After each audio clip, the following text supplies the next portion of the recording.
For the past few years, professional shows were pretty much the only place where you could see a fireworks display. Burn bans were put in place because of the drought, and that meant no backyard displays because of the fire threat.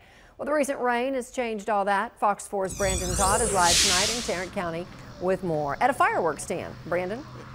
Yeah, exactly. These fireworks stands are seeing big business. No one actually, well, there's a couple people stepping up there to do some business there, get some fireworks here. They're open till 10 o'clock, till midnight, some of them. Beyond the city limits where you can legally light them off, the past 3 or 4 summers have included burn bans. But this weekend, the green grass is giving amateur illuminators a green light.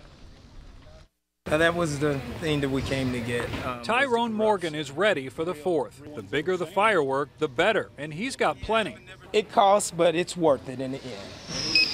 Sales at TNT Fireworks in Mansfield are booming. Here we're probably double what we were last year. No drought, no burn ban, no problem. The heavy spring rains eased a lot of the fire concern for most folks planning to fire off their own 4th of July show.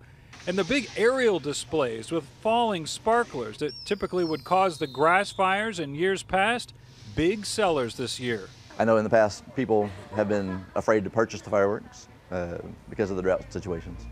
Jeannie Childers and her family used to worry about grass fires near their home. This year, they're still being cautious, but they're buying more. We'll probably buy some artillery shells. That's my husband loves fireworks. That's what there's some of the fountains and stuff, the bigger stuff this year that we didn't do last year because of the concern. It feels free to shoot more fireworks and artilleries, and so we'll have a good time this year.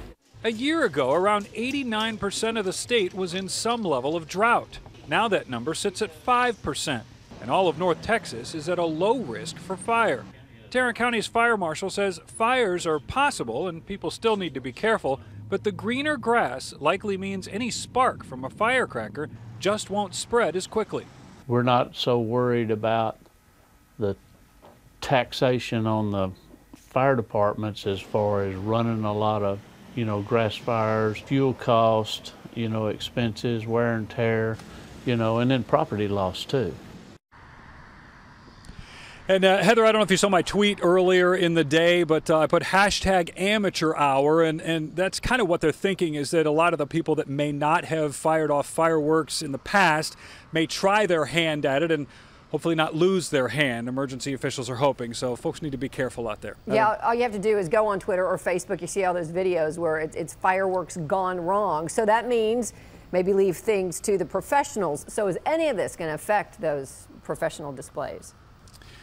Right, a lot of those professional displays already have fire crews on scene and standing right next to where they're firing those off. So in many ways that won't really apply to them. They're prepared a lot for those fire dangers anyway. But I talked to the owner of Illumination Fireworks earlier in the day. He told me that some of the locations, Heather, have changed because where they would normally fire them off maybe in an open field, those are now filled with water. So they are moving some of the locations that they've got. But again, they're close to water, so in that respect, they're a little safer. They'll be all right. All right, Brandon Todd, appreciate your coverage. Thank you.